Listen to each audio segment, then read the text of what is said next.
smells like peace, like it's been expecting my weariness. And when I fall into her arms, she just knows.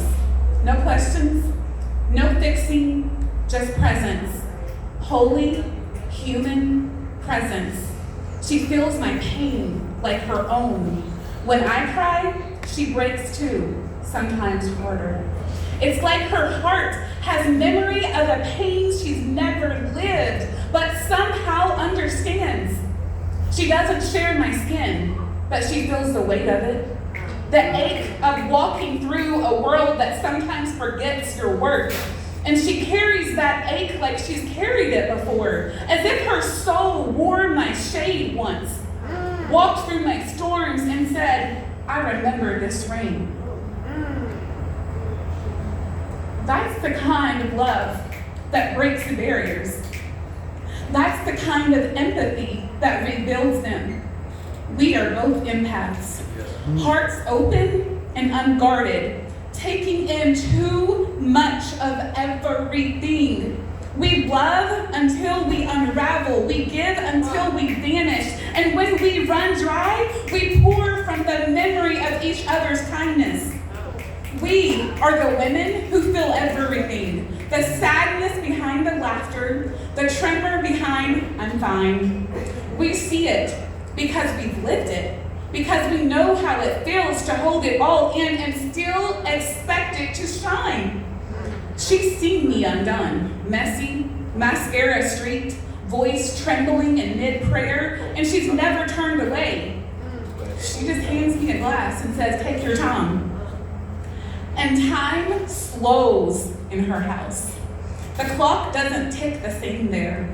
It bends around our healing. We sit in her kitchen for hours, sometimes laughing, sometimes silent, sometimes just breathing in sync, or talking about the things that live in our minds that we don't dare say out loud anywhere else.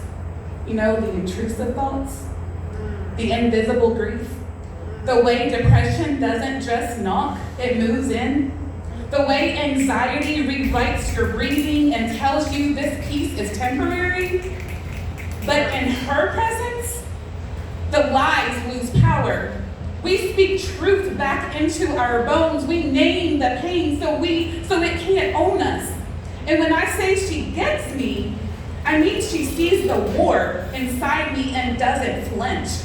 She sees the smile I wear in public and recognizes it as armor. She knows the tears I hide in prayer because she's prayed those same words herself. We are both survivors of silence, of expectation, of the kind of sadness that doesn't always have a reason. And yet we still find beauty in the ashes. And when I can't speak, she doesn't ask me to. She just turns the music up, lets the song speak for us, because she knows some pain doesn't come with language. It comes with rhythm.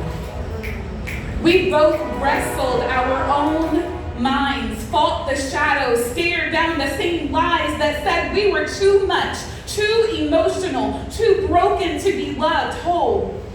But we look at each other and see truth instead. We see fire and gentleness living in the same woman. We see softness as survival. We see grace that's been through war. And in her, I see me, but steadier, braver, wiser in ways only pain can teach. She is my safe space in human form, my mirror, my medicine, and reminder that empathy is a superpower, even when it hurts. She's the voice that says rest, the laughter that says we're still here, the silence that says you don't have to explain. And her home, it's a ritual, a rhythm. Her husband cooking, the music low, something lit for no reason, but peace. It's sacred, it's sanctuary. It's what grace looks like when it wears an apron and hums to Motown. Every time I leave, I carry a piece of that calm with me, like armor, like anointing, like proof that love can be soft and still be strong. Because she gets me, every version of me, the loud, the silent, the hopeful, the hollow. And she never asked me to be less. She gets me so deeply. I start to believe I deserve that kind of love. And maybe that's what friendship really is. Two souls that keep showing up, light in hand for each other's darkness.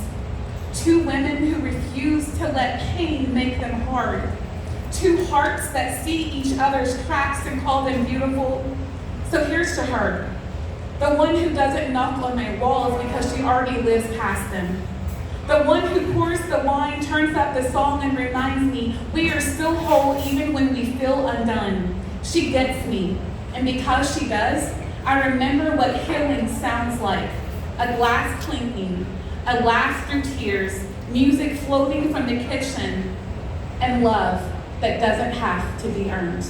Thank you, Brittany.